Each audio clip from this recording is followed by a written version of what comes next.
Okay. Good afternoon, everybody. Good to have you all here. My name is Rob Leverett. I'm chairman of the House Redistricting and Reapportionment Committee.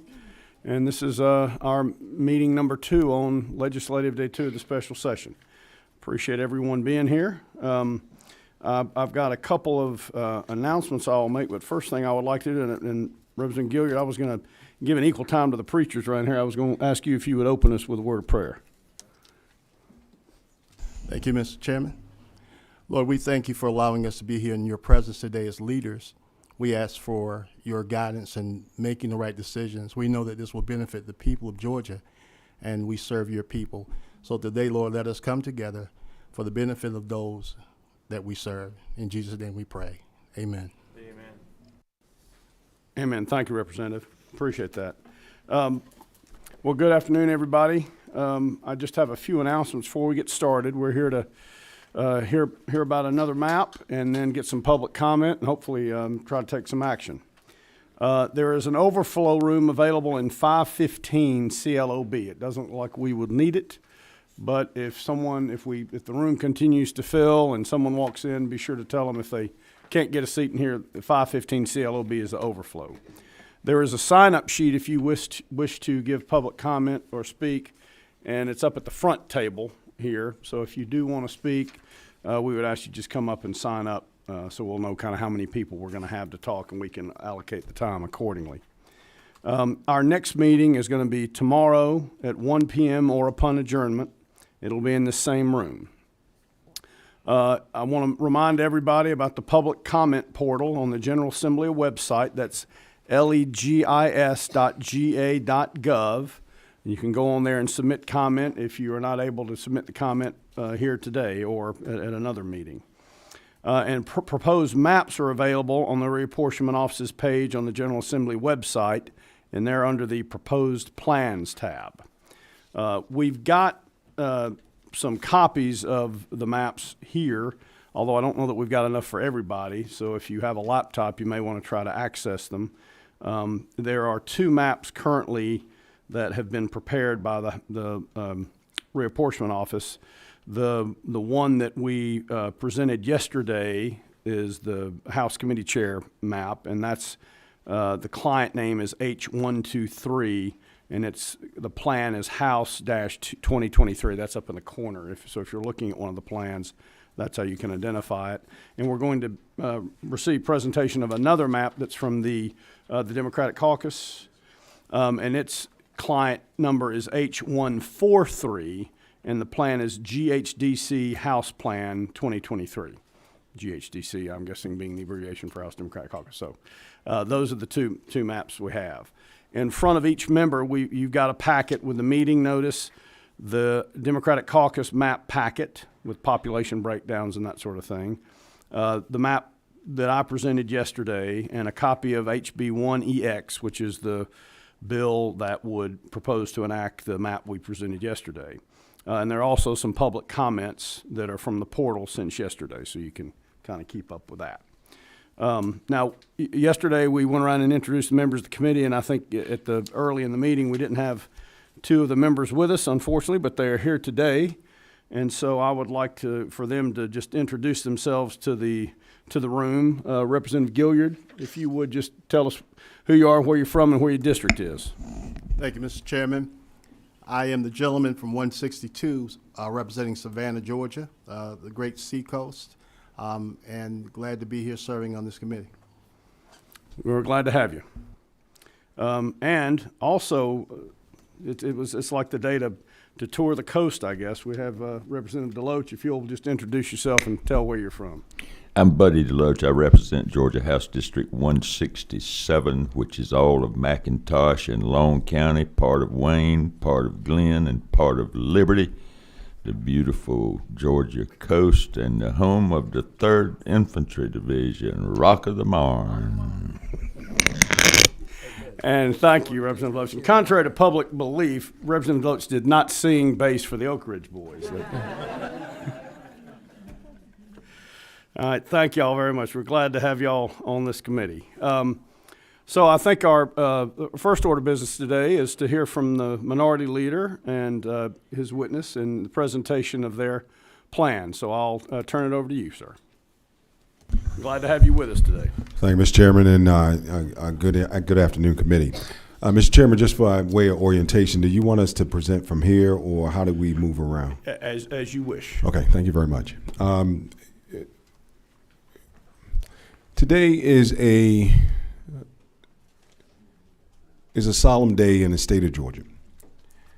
And it's solemn because a couple years ago, when we had an opportunity to choose to draw a map that was reflective of Georgia, this House failed to do that. Georgia has changed over the last 10 years, and it's still changing. 1 million people moved into Georgia from 1 million plus people moved into Georgia over the last census. Over 95% of those folk were people of color. And as we think about the ever-changing landscape of Georgia, we realize that the state has changed, and it's making us better. The reality is that the map that was drawn a couple years ago does not reflect that change. And so the judge, in the judge's wisdom, decided to say to us, we're going to give you another shot at it, another chance, make it right. In the judge's wisdom, the judge was very clear. You have 5 seats that black folk in the state of Georgia should be able to choose a representative of their choice, 5. Because the judge, in his order, believed that that was just and equal. And so we find ourselves here today to carry out that order. As many as you know, we are a deliberative body, and I know that reasonable minds, as all the attorneys will say, and I'm not an attorney, praise the Lord. It's a source of great pride and comfort to your mother, it's I'm fine. sure. Y'all have your place. But I'm deeply grateful that we have a deliberate body and that reasonable minds can disagree.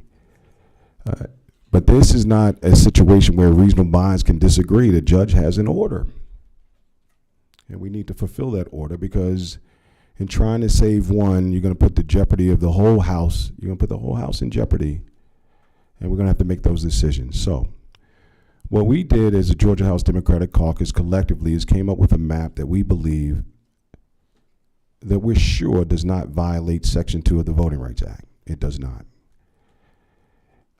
And we think that the map that the Republicans, all due respect, presented will violate at least a couple of sections, at least 2 places of the Voting Rights Act, which will then put us in jeopardy, the whole House in jeopardy, that a special master may have to draw our map. And so as we go through this process, I'm going to have Brian Sells, who is our attorney, and our demographer, to talk about our map, how it complies with the judge's order, how it doesn't violate Section 2. And then we're going to talk about the Republican map and how it does. And then I hope we have public commentary, and I know we will. And so I would ask this body today is that, and just by way of orientation, because I don't like burying the headline, I want to offer a substitute to your map today. But I also want y'all to consider, if you don't allow us to substitute the best map, our map, the right map, that you stay open to an amendment, because I suspect tomorrow we'll have to vote. And so as we're trying to figure out how to structure the map, if your map comes out today, how we structure that, let's keep it open for some amendments, because I think what we're going to present is going to have y'all think twice about the map that you guys are going to push forward. Okay? All right, without further ado, I'll give you to Brian Sells. Thank you, Mr. Leader. Mr. Sells, if you'll take the microphone, just introduce yourself, and then we'll be glad to hear from you. Glad to have you with us here today. Thank you, Mr. Chairman. My name is Brian Sells. I'm an attorney who specializes in voting rights. Likewise, a source of great disappointment and sadness for me. But my mom shared the Right. same burdens.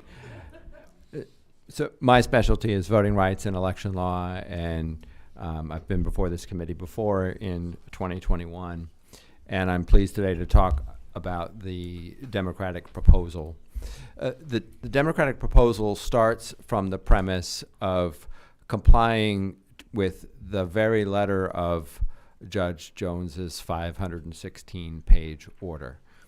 Now, with respect to the House of Representatives, that order finds that 5 majority black districts need to be created, 4 that were drawn by the expert for one set of plaintiffs, Dr. Esselstein, and 1 district that was drawn by the other set of plaintiffs, Mr. Bill Cooper.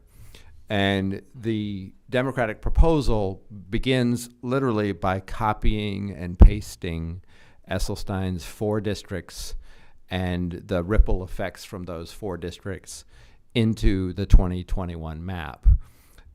Dr. Esselstein drew his map in such a way that the ripple effects were contained to a small number of districts surrounding the new districts that he created.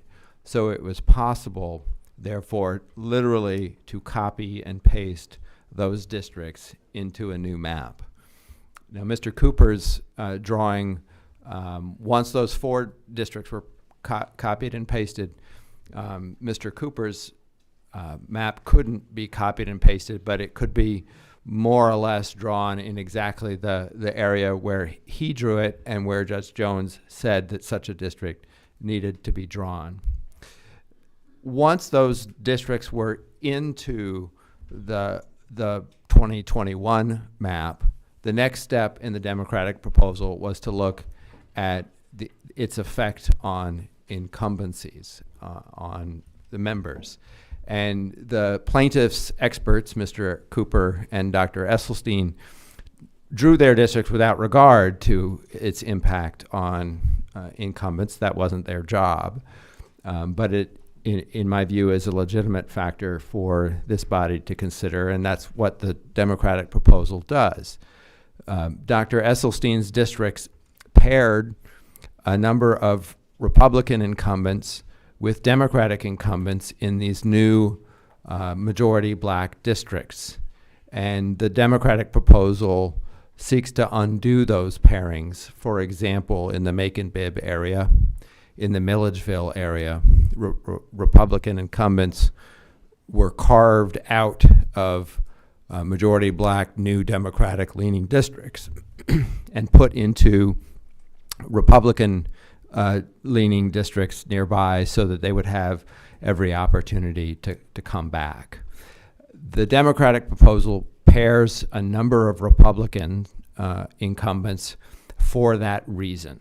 So rather than keeping them in a Democratic leaning district that's required to be drawn, a number of them were drawn out so that they would have an opportunity to win in a Republican leaning district rather than being forced to run in a Democratic leaning district that Judge Jones said needed to be drawn. So that explains why there are a number of Republican pairings. Those can be altered, I think, if the committee so chooses to make different political decisions on those, but that's why those districts exist as they are.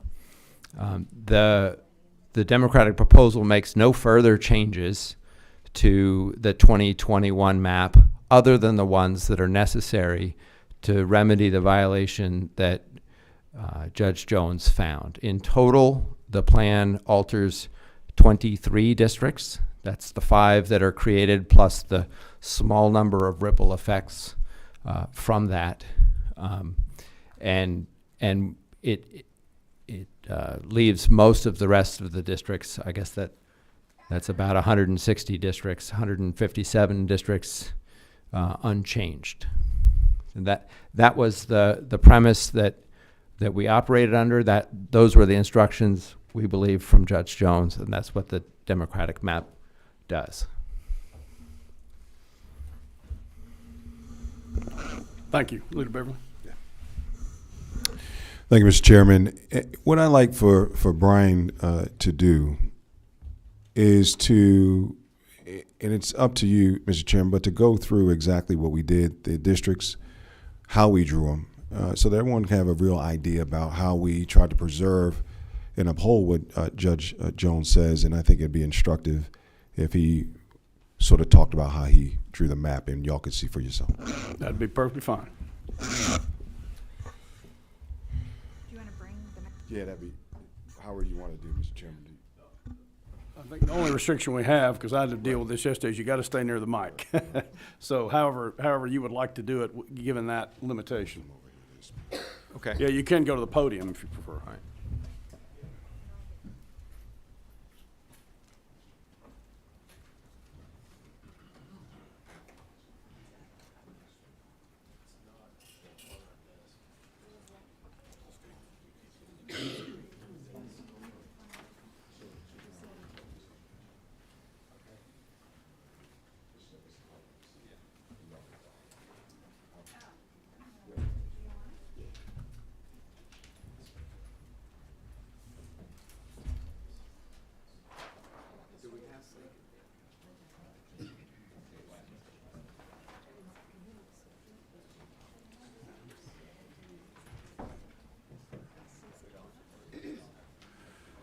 I'm not sure.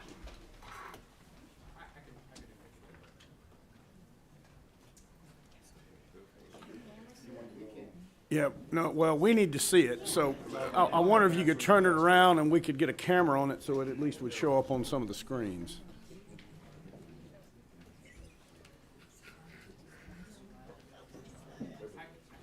Yeah, that's good. Brian, you got it?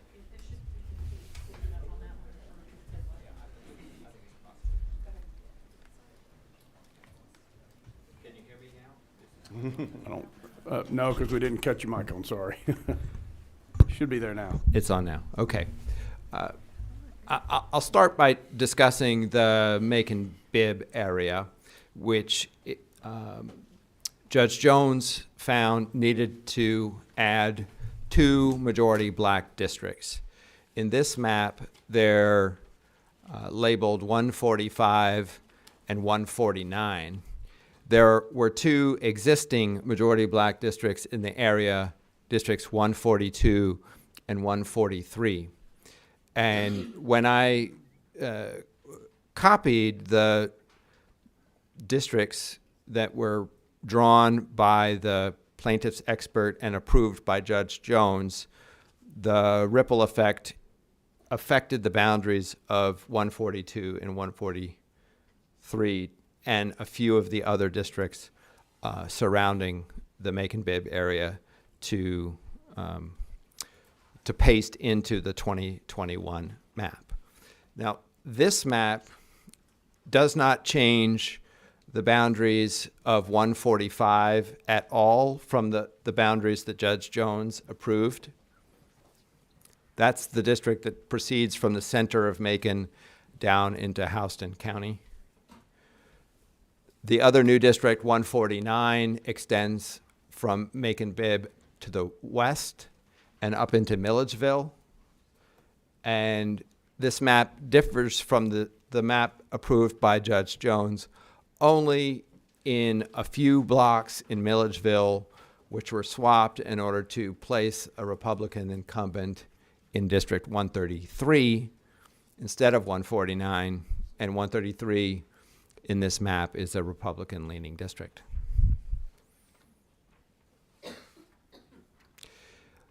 In the map that was approved by Judge Jones, District 142 included another Republican incumbent, I believe it's Representative Washburn, whose residence is on the northern end of Bibb County.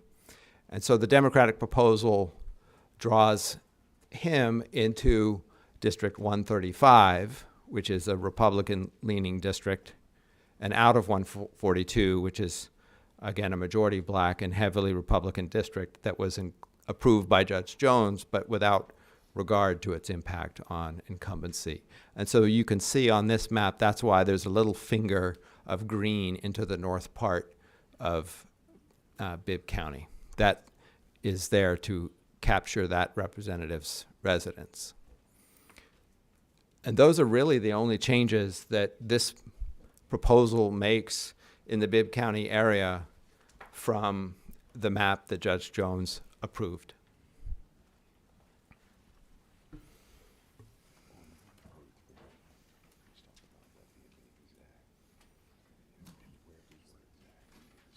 Yeah.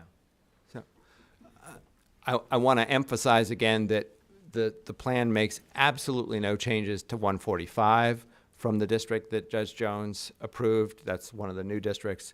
And almost all of the boundaries of 143 were the same.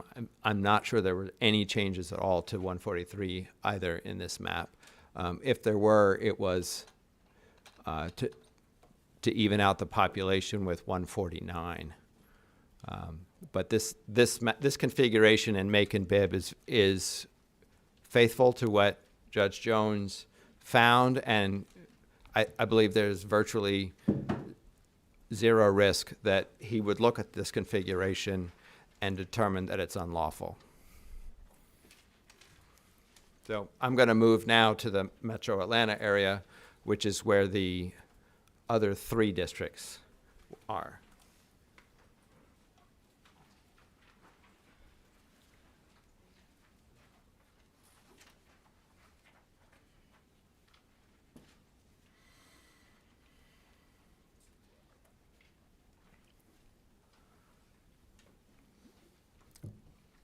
One of the districts that Judge Jones approved was in the southeast metro area, in the Henry County area, and it was designated as District 117. In coming up with this proposal, again, we copied and pasted Dr. Esselstyn's District 117, which had a ripple effect on a number of the nearby districts, including 115, 116, and I believe 118. But the ripple effect was fairly well contained.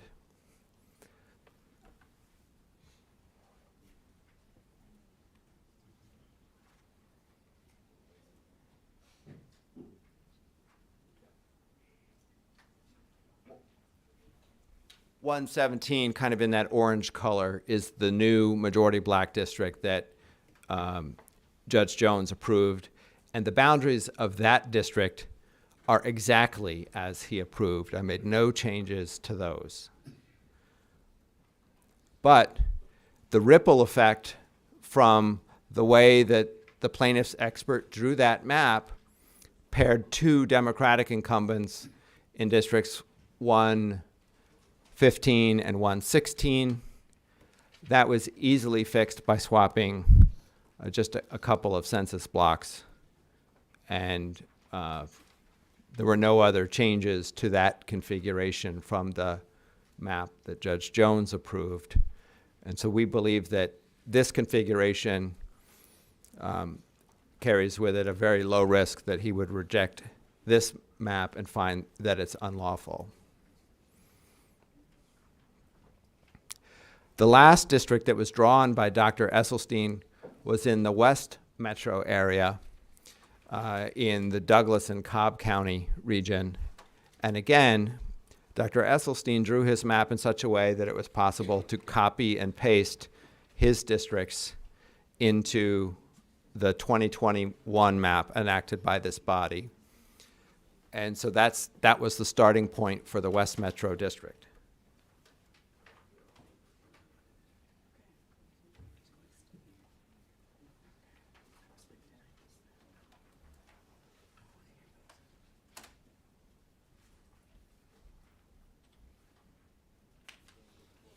I think it's 64. Yeah, 64 and 60 in this area are the new ones that Dr. Esselstyn drew.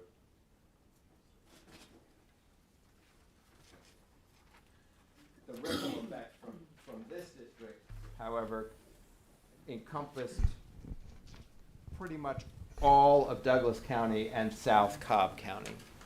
It was limited to those districts. We could still copy and paste, but it affected a slightly larger number of districts.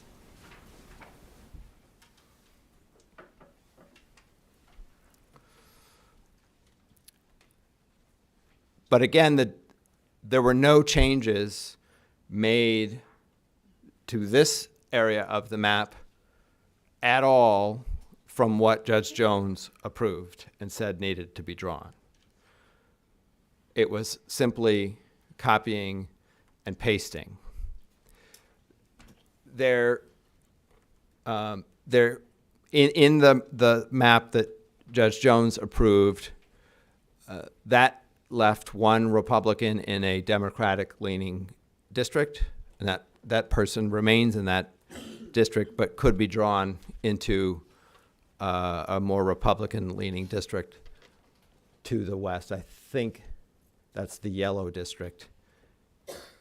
And I apologize, but I can't remember the name of the representative in that area. That's not a pairing, however, because there's no Democratic incumbent in that new seat. So that's 4 of the 5 districts that Judge Jones said needed to be drawn. Those are the 4 districts that were drawn by Dr. Esselstyn, and the last one was a district in the southwest metro area that was drawn by Mr. Bill Cooper. That's on this map, District 74.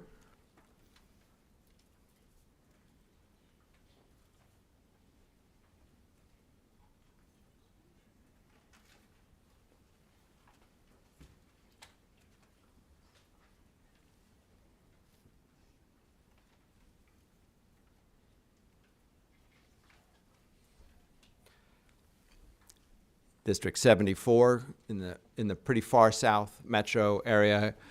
That's the area where those are not the precise boundaries that Mr. Cooper drew, but his boundaries were really incompatible with the rest of the map, and so the boundaries here are slightly different, but they cover much of the same ground that Mr. Cooper placed his new district in, and that Judge Jones found were required by the Voting Rights Act. This district is about a 48% black district. It's a black plurality district, and it's a performing district that gives black voters an opportunity to elect candidates of their choice. And so I believe that it also would satisfy Judge Jones' order in that area.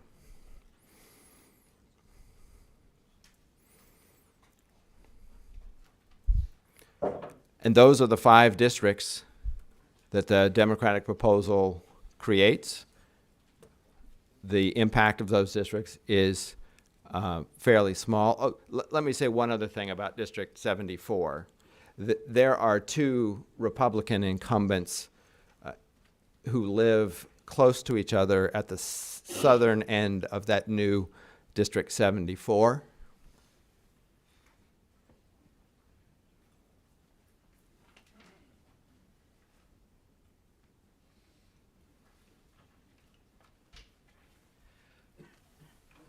And the Democratic proposal keeps both of them out of the new Democratic-leaning district and puts both of them in District 134, which is a Republican-leaning district, so that each of them would have an opportunity to run and to win in a Republican-leaning district.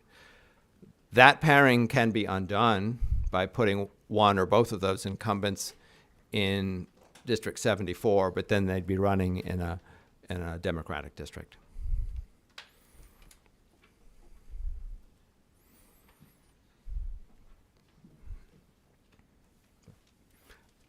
I think that's all I have to say about the proposal, and I'm welcome questions from the committee.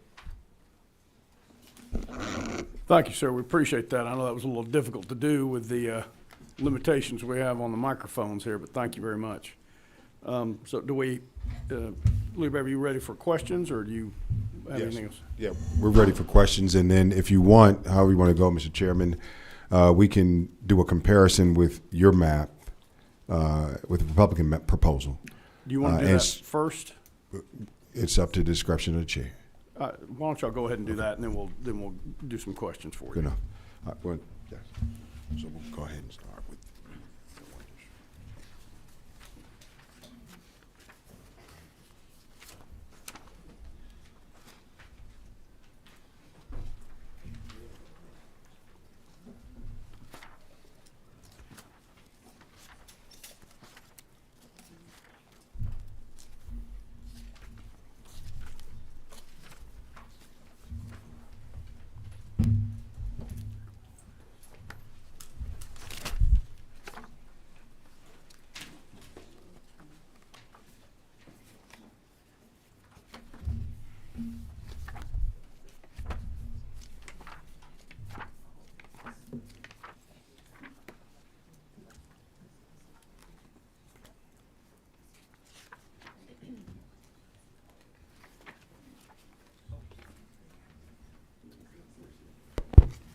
Thanks. This might be a little easier, a little awkward for me. We're going to find out what kind of core strength you have today. So, let me preface my comments on this map by saying that, like everyone else in the public, we've only had about 36 hours to analyze this map. And the bottom line of our analysis of this map is that it does not comply with Section 2 of the Voting Rights Act for one simple reason. While it nominally creates 5 more majority black districts, it unravels or dismantles 2 protected coalition districts. And we think, therefore, that Judge Jones should and is likely to reject this map and call for a special master to redraw the map if this goes forward, because it dismantles those 2 protected districts. Let me tell you where those 2 districts are. One of them is District 105 in Gwinnett County.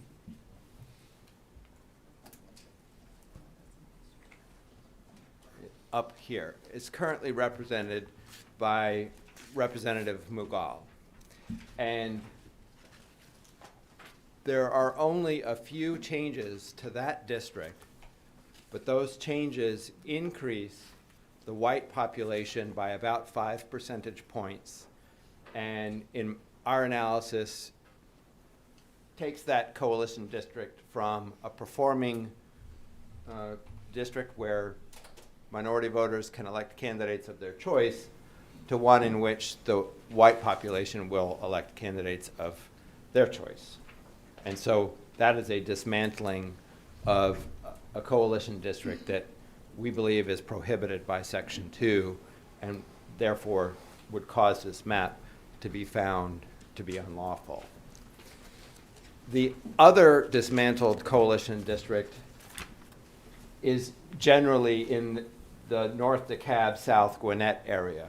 Now, voters are fungible, and there are a lot of districts up here, but I like to say that the district that was dismantled is 81, which is currently, that number is currently represented by Scott Holcomb, and it's in the North DeKalb area. And why do I say that that's the one that's been dismantled? Because now it's in Henry County. Where is that? Yeah. Right there. That got moved south.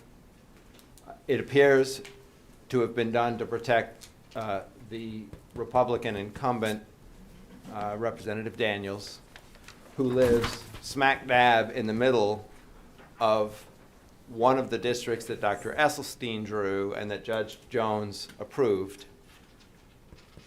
And rather than going with that district, this proposal carves her out. It moves essentially a performing district from North DeKalb into Henry County. And we think the dismantling of that coalition district also would lead Judge Jones to find that this map violates Section 2 and is therefore unacceptable as a remedy. There may be more things to say about some of the majority black districts. It's obvious that the configuration of the districts in the Bibb County area, for example, are very different from the ones that Dr. Esselstyn drew. And the same is true over in the West Metro area. But at least at this point, it appears that there are 5 more majority black districts, and we don't have anything further to say about the configuration of those.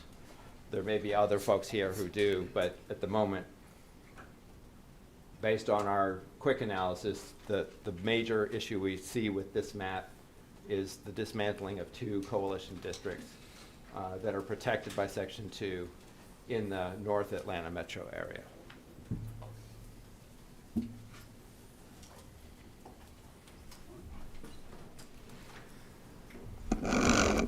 Is that, do you have any further comparison you wish to make, or? Well, in case it isn't obvious, let me say that I think it's important for everyone in this room, everyone in this body, that what comes out of this session is a map that complies with the Voting Rights Act, so that Judge Jones isn't tasked with drawing it. Because if he is, he's not going to take into account things like incumbency and political considerations. That's not for a federal judge to do. That's for this body to do. And so it's a bit of a sword of Damocles hanging over everyone's head.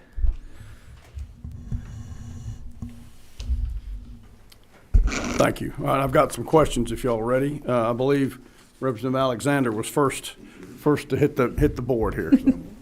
Thank you, Mr. Chair. I just wanted to clarify, Gwinnett County was not in the judge's ruling. However, HD 105 was changed from a majority minority district to a majority white district based on the comparison, correct or incorrect? What I would say is that the white population was increased by 5 percentage points in District 105, yes. Okay, thank you. Thank you, Madam Representative. Who we have next? Leader Estration. Thank you, Mr. Chairman, and thank you, sir, for your presentation. I know we have an opportunity for other witnesses to speak shortly, but we were given a handout that was put up here on our desk. Have you seen the handout from Fair Districts, Georgia, that was put on our desk? Well, I'll just read to you the pertinent part from the beginning of the handout, which is, it says, court mandate, add 5 black majority districts, 2 in South Metro Atlanta, 1 in West Metro Atlanta, and 2 in and around Macon-Bibb. And maybe you have a copy of it now. You see that?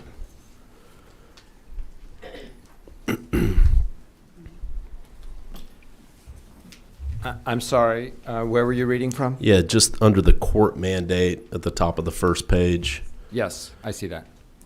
Do you agree with that characterization of what the court mandate was? With one caveat, I do. Okay. The court's mandate is to draw a lawful map. All right, so that brings me then down to, I'm glad you have it in front of you because it's easier than me trying to explain it. You can visualize it, but it says what's changed.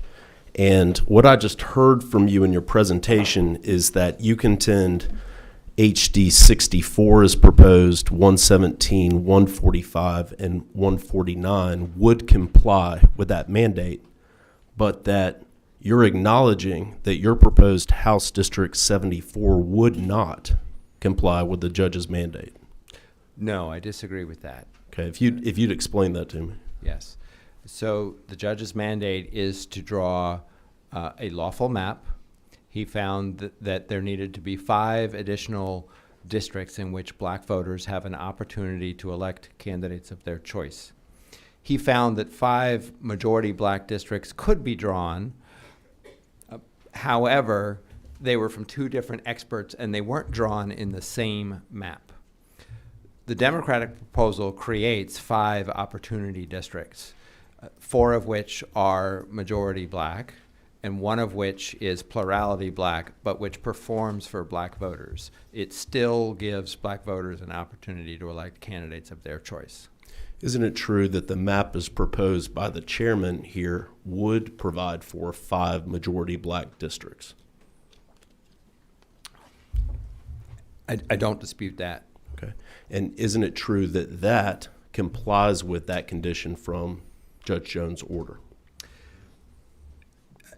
Yes, but again, I think Judge Jones's bottom line is that this body needs to create a lawful map.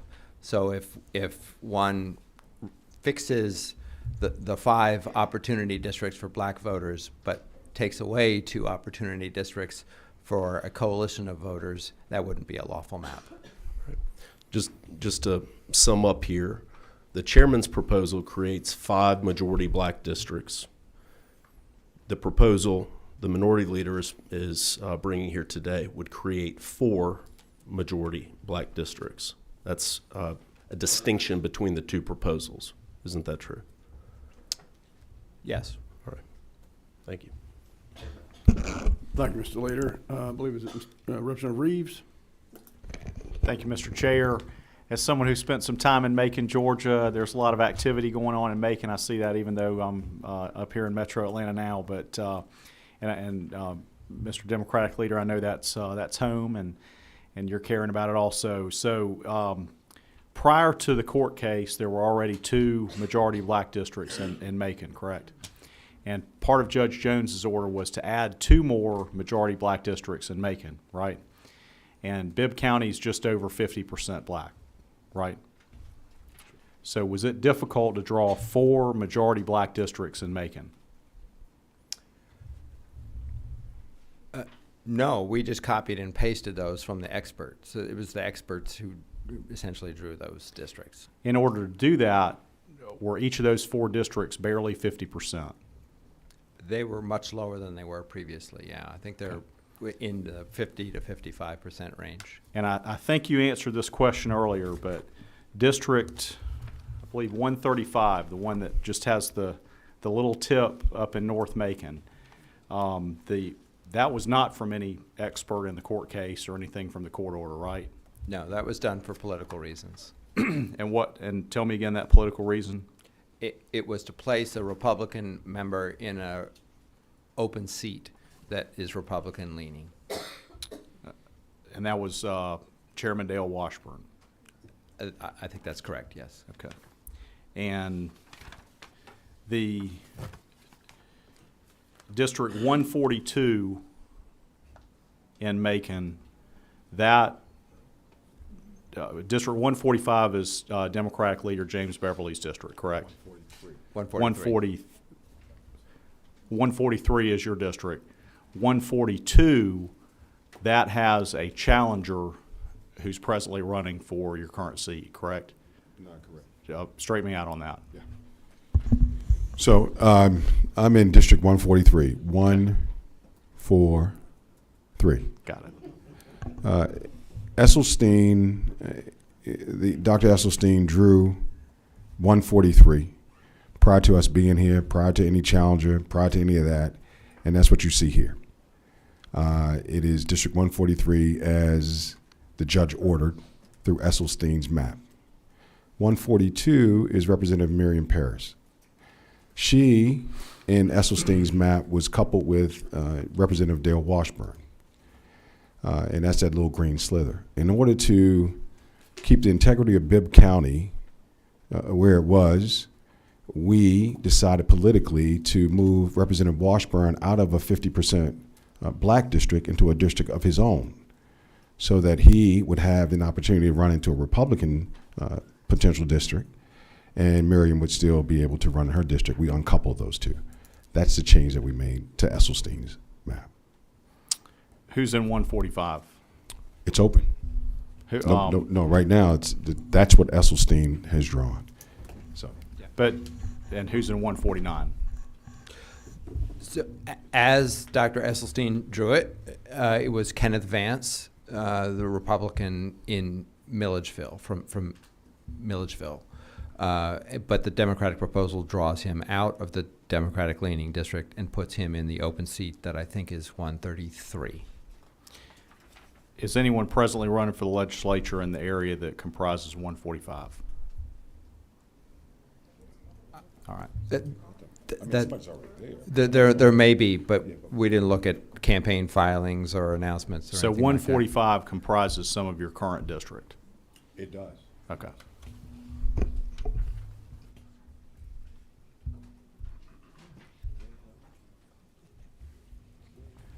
I'd like to ask a question if I may. So I want to explore the sort of coalition district, but my concern is first and foremost, as yours is, I'm sure, complying with the court order. So because my understanding is, you know, if we pass a map, and we're going to pass something, I assume, you and I will get to spend a lot of time together in the coming months. So I don't look forward to getting to know you in that context, but I do look forward to getting to know you otherwise. And as I have said to other folks, you know, I'm overweight and I don't look good in horizontal stripes, so I don't want to violate the court order. And the order, as I read it, seems to contemplate or almost expressly say, don't just draw a legal map. It says draw a map with 5 new majority black districts in it. And so that's at least as I read it on page 509, it says the remedy involves an additional majority black congressional district in West Metro Atlanta. We're getting to that next week. 2 additional majority black Senate districts in South Metro Atlanta. Y'all are handling that on the other side of the hall. 2 additional majority black House districts in South Metro Atlanta, 1 additional majority black House district in West Metro Atlanta, and 2 additional majority black House districts in and around Macon-Bibb. So did I understand you to say that your map does not, we can't check off 5 new majority black districts?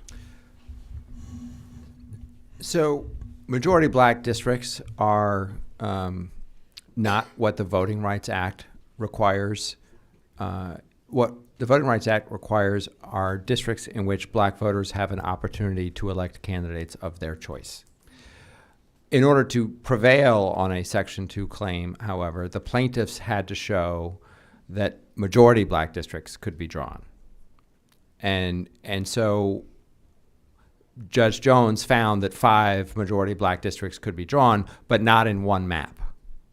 And so in describing the remedy, he said he used the majority black terminology, but what Section 2 requires and what would be lawful is 5 additional opportunity districts. You can see similar language in the Alabama case, where the 3-judge panel in that case directed the Alabama legislature to draw an additional majority black district or something very close to it that would give black voters an opportunity to elect. Now, that court found that the Alabama legislature didn't do that. I think that's the way Judge Jones should have phrased it, but he was racing to produce a 516-page order, and I forgive him for the lack of precision in his language. We certainly forgive Judge Jones for a lot of things, given the time frame he was under and the volume of this order he drafted. As I've tried to note before, as a lawyer, I just have great, it's just impressive. It's nothing short of impressive. But while I don't do Voting Rights Act work, so I'm not an expert on the Voting Rights Act, I am leery of construing a judge's order in a way that I feel maybe could lead me to jeopardy. So I just say that as a concern I have. personally. I certainly respect your opinion, however.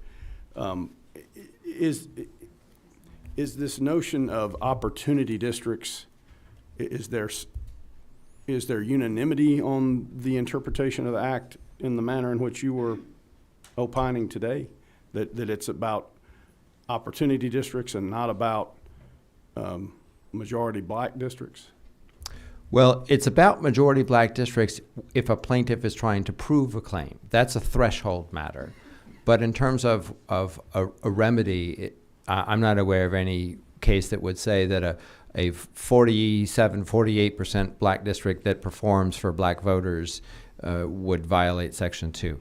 It absolutely would not violate Section 2. I am extremely confident that the Democratic proposal would pass muster with Judge Jones. Well, again, the worry I have is it says additional majority black districts, majority every time when he's talking about House districts. Do you think maybe you could just convince those folks over in the Senate to do that and let us go with the majority black districts here? No comment. All right. I respect your opinion. I just hope you understand my concern.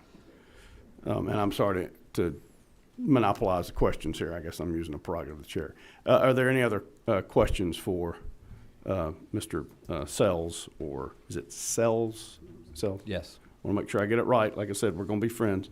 Or the leader here. All right.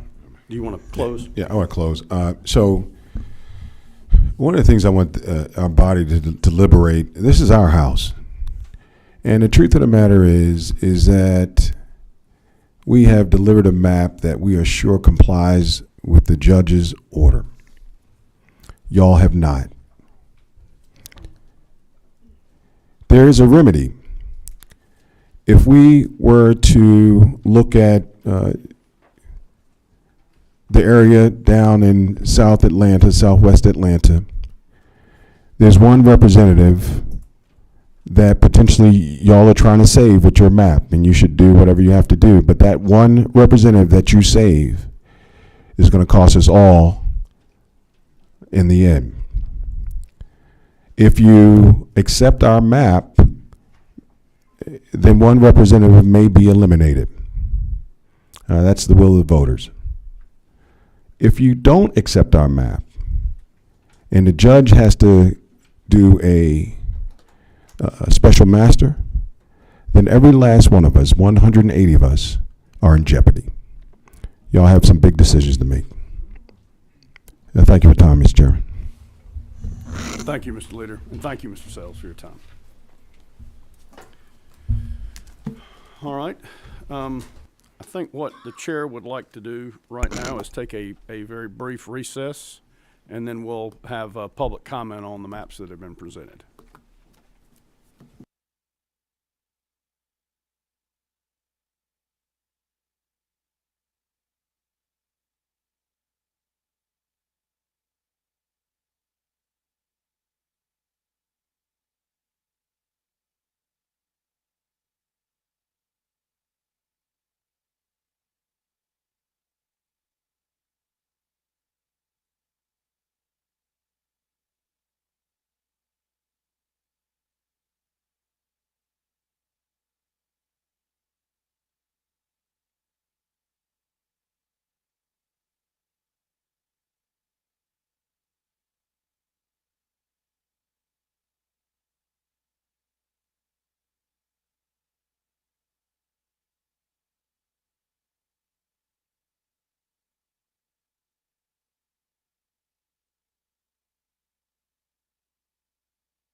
Folks, just as a reminder, if you would like to speak to the committee, if you'll just, we have a sign-up sheet. We've actually taken custody of it, but if you come up here, we can get you added. Oh, we have another one over there. Okay, it's on the podium or at the corner. We're going to get underway here in just a second.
All right, ladies and gentlemen, if you start making your way back into the committee room, we're going to try to start it back up. And if you could go ahead and take your seat.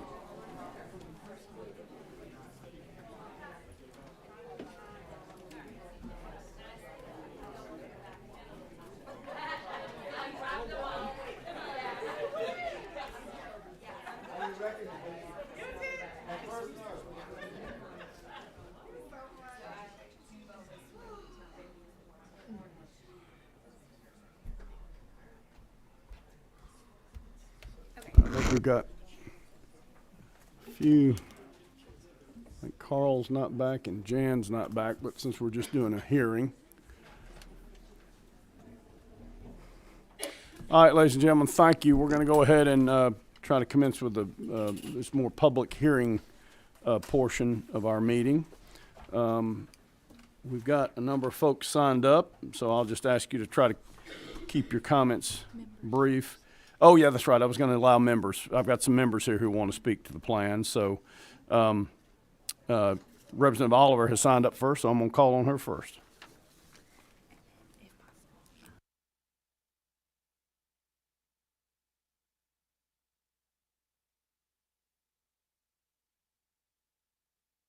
Thank you, Mr. Chairman. I'm State Representative Mary Margaret Oliver. I represent House District 82 in the middle of DeKalb County. And I'm here to bring to your attention, the committee's attention, a legal error that was created in relation to the way in which House District 82 was changed, altered, significantly changed in a way that violates, I believe, many cases set forth on Voting Rights Act about community of interest. Reapportionment process is about maintenance of political power by the majority, and it is about compliance with the important principles of law, important principles of empowering all voters to have an equal, just opportunity to participate. The history of our state, the history of our country in eliminating or diluting or at best creating barriers to black citizens, hopefully ultimately will be remedied in the process that we're engaged in today and all of the other litigations. I'm going to talk about the political process, and I'm going to talk more importantly about the legal issues, and I am here to help you avoid a legal issue that is glaring in the presence of the map you are offering. I'm here to help you. You do not need to expose yourself to the legal errors you have created in the way you have redrawn House District 82. Let's start with the political strategy that you must impose to maintain a majority. Again, under the law, not the most important issue, certainly not the most important issue to voters. Whether or not your personal district is drawn in a way to personally enhance your opportunity to be elected is not the issue before us. But we know in these processes, and I've participated in multiple reapportionment sessions, and I've also done voting rights litigation myself in my young age, and I will talk about that in a second. The personal relationships, the personal injuries we intentionally or unintentionally have done to each other, whether it was in the fraternity house, whether it was on the ball field, whether it was in our political. We know that some of those personal issues are carried out in this political strategy. And we know that the maintenance of personal political power and personal opportunity is part of this process. I'm not going to emphasize that. I will just say that I've been asked 40 times, I don't know how many in the last 36 hours, why did they do that to you, Mary Margaret? Why did they do that to you? Because what this map does to House District 82 is a total aberration and a total non-connection with the 516-page order of Judge Jones. Let's talk about Voting Rights Act historically a little bit. In my younger age, I did voting rights litigation, coincidentally, in relation to Spalding and Henry County at that time, in relation to Section 5 violations. Those were technical cases that even for a very green lawyer, somebody who hadn't practiced law very long, I was going to win. I mean, if a county took the position in federal court that the Voting Rights Act did not apply to them, that was a case that I was going to win. But it gave me an early insight into the way in which, in that era, many counties and school districts and cities went from single member to at-large districts in order to avoid the opportunity for black citizens to have even a single district in a 5-person county commission, which was the issue in several of the cases. And because of the success of their violations, like saying the law didn't apply to them, or other technical violations, for the first time in Henry and Spalding County, African Americans were elected to the school board and to the county commission. So I have followed voting rights cases closely, and as I move from that historical analysis, I want to talk about what I think the case law is today in relation to community of interest and the way in which you have, in a very unprecedented and unexpected way, redrawn House District 82 creates a glaring error in violation of community interest. I'm a native of DeKalb County. I grew up there, and I actually live in the district that I grew up in. And through I've served in the Senate and the House, as you may know, and through many different districts, Senate and House, the House District 82 has always been a middle of DeKalb district.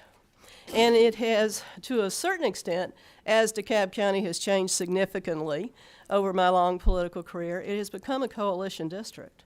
In my district, prior to 2021, it was a majority-minority district, a little over 50% because of coalition populations. We know that community interest can be defined in the case law in relation to major institutions and specific universities. Emory University has been in my district and in the 82 district and in the Senate districts and the other numbered districts that I've represented continuously, significantly never changed until this week, the proposal you make. Emory University is a $14 billion entity. It has 35,000 employees. It has 16,000 students. People don't realize that Atlanta is very much a university city. Agnes Scott is in the bottom of my current district. Emory's in the middle and towards the northern end, close to the end is Oglethorpe. The industries of the university, but particularly the $14 billion industry of Emory, is significant. I'm going to give you an example of why community of interest is a relevant, significant, and lawful issue that you are violating in relation to the way you have changed in House District 82. As a little bit of a visual aid, I don't think we... Yeah. Would you hold this up? Yeah. Thank you.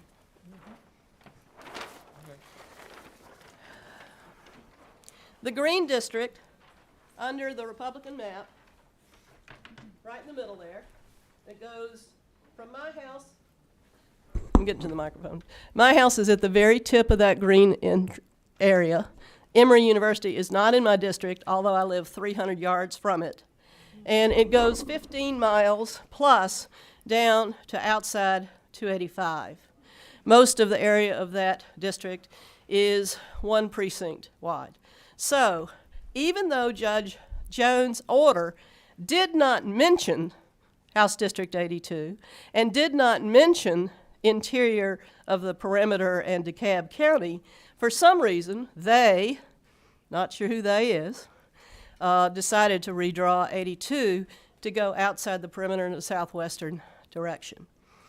Let me give an example of why this is significant to the Emory community. In my first district, on the House, I had 4 hard rail line MARTA stations in my district along DeKalb Avenue, Decatur, East Lake, around that area. For 35 years, MARTA has proposed that Emory have Chairman Oliver, could I ask you to hold 1 second? I'm just concerned about Ken's arms and shoulder strength over there. You can put it down. Ken, you're doing great. I'm gonna tell you, I would have been that mine would have dropped by now. I was thinking maybe we could get an easel over there to him. I'm sorry, I should have paid attention.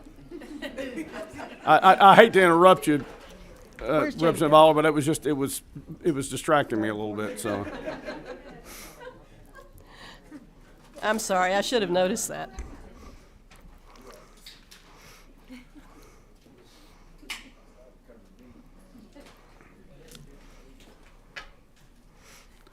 And I hope Representative Vance will post on his website his shoulder workout for all of us. Please continue. Thank you, I apologize for not seeing. The green swath, again, is a helpful visual. So for 35 years, the MARTA system, under federal rules and regulations, has proposed a line from the Lindbergh hard rail MARTA station to the Emory community. The law, federal law about transportation money, does relate to centers of employment population significantly. So 35,000 employees plus 16,000 students is a significant number. It is the largest private provider in the metro area. For good reasons, understandable reasons, citizens down here in southeast DeKalb, outside the perimeter and inside the perimeter, do not feel that MARTA is treating them well enough.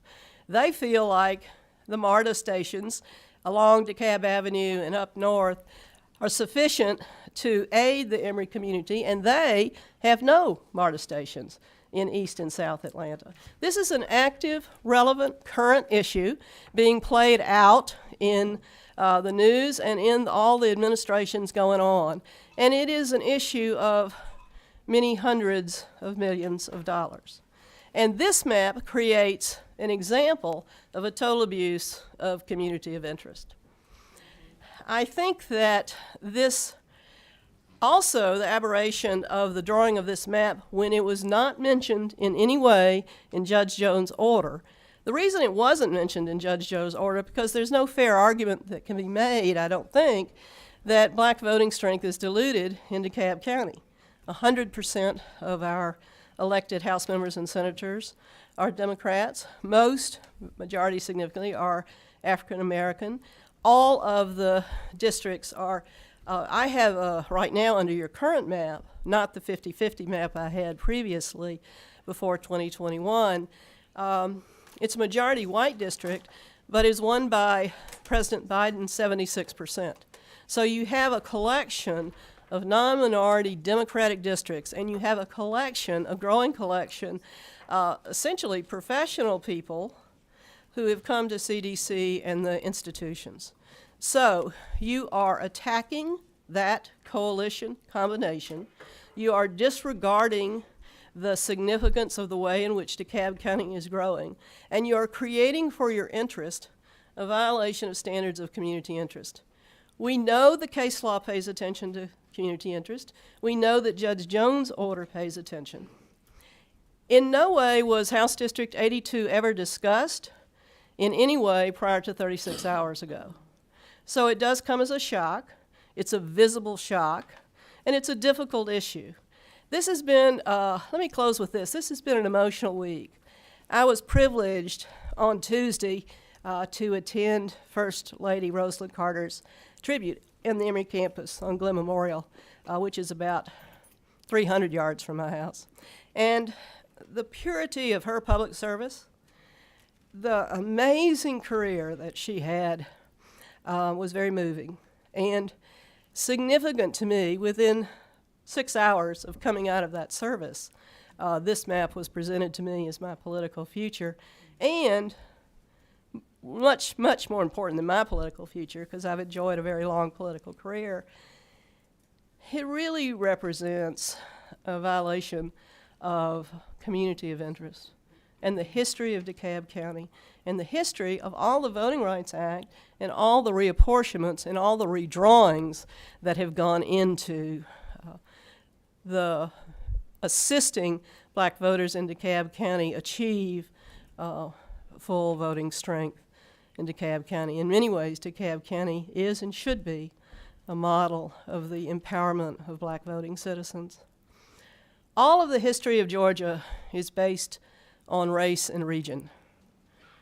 The Voting Rights Act is a bill that comes down to race and region. And you are creating an issue unnecessarily for yourself that is going to be brought to the attention of Judge Jones. And the way this map looks, based on the previous 40 or 50 years of drawing districts around that part of the middle of DeKalb, I think you're creating a vulnerability for yourself. I'm here to help you, ladies and gentlemen, avoid that vulnerability.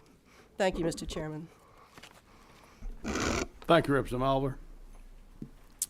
I think we have Representative Evans next.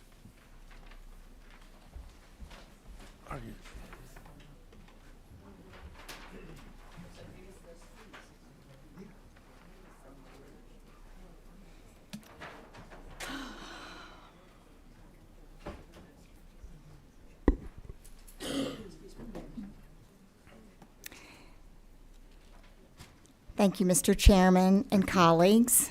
I'm Representative Becky Evans from DeKalb, House District 89 currently, and drawn into the House Committee map of 90. I come before you today to speak against the Republican House Committee map for redistricting. As you know, Judge Jones' court ruling found that in 2021, redistricting by the legislature illegally reduced black voters' political power. But the order was very specific about which districts impacted the Voting Rights Act, in addition to where and how the new districts were drawn. We were asked to add 1 congressional district, 5 additional state house districts, and 2 additional state senate districts with black majorities. Unfortunately, this House Committee map, released about 36 hours ago, it goes well beyond what the court recommended. It makes, as Representative Oliver has just said, a deliberate decision to target several Democrats outside the area that the judge identified. It includes me and my other colleague, Representative Draver here, pairing us with fellow Democrats. So I have represented a majority black district for 5 years, 3 election cycles. My first time, I beat a 16-year black incumbent by the 30% margin. My second time, I won by a 35% margin. And this last time, with a Republican candidate, I won with an 82% margin.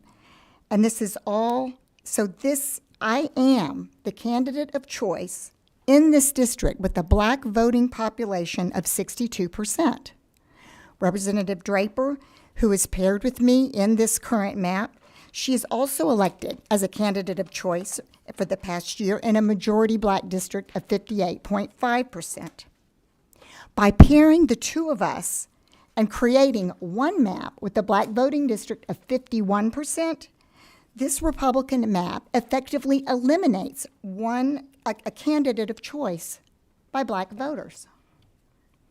Also, the Republican map reflects undue partisan gerrymandering mid-cycle, and it is unnecessarily disruptive to voters. It modifies 56 districts out of 180. The Democratic map, which was presented earlier here, it does what the court ordered. It is more surgical, it is less disruptive to voters, and it modifies 23 districts. In addition, our leadership team is preparing an amendment to the House Committee map with the new proposal that will uncouple incumbents and still meet the judge's ruling. So passing this House Committee map is risky. You've heard today in the view of a very well-respected voting rights attorney that Judge Jones has I've heard other people say 50% chance of not agreeing with the current House Committee map. Does not comply with the Voting Rights Act.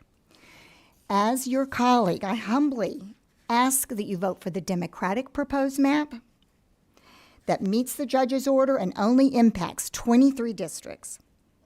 And if you don't want to vote for the Democratic map, I ask that you please wait to vote until you see our proposed amended map that uncouples incumbents and meets the Voting Rights Act. I also ask that you read the portal. Hundreds of Georgians are writing to you, asking you to please not pass this map.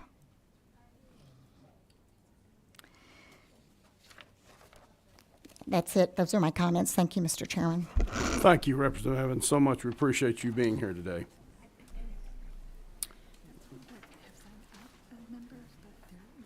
We've got a number of the members today. I know y'all want to, I'm assuming y'all would like to be heard. I don't know how to call on you. If we could just go down the row, if you desire to speak, Representative Draper, Representative Davis. Former representative, would you like to speak? Let me just check my other members. Do they desire? Would you like to speak? No? Representative Westbrook? No? Is there anybody else I've missed? I see some outside in the hall. Well, madam, why don't you go ahead?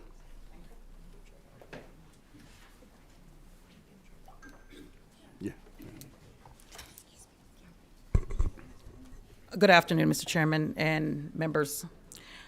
Let me start by saying, well, first, I'm former State Representative Donna McLeod. I am the former state rep for District 105, and I'm also a constituent of District 105 currently. Let me start by just saying that we either believe in this republic and representative democracy, or we don't. And if we don't, that's unpatriotic and unconstitutional. So let me start with a little history of District 105. It was created in 2011 after the 2010 census, and the lines were drawn, and it was the first election ran for that was 2012. It was a very competitive district because we did have a Democrat that ran with a Republican opponent, and the Republican did win. In 2014, the same young lady, Democratic young lady, she ran against a Republican, and again, it was very competitive. The Republican did win, but the Republicans realized that the district was changing.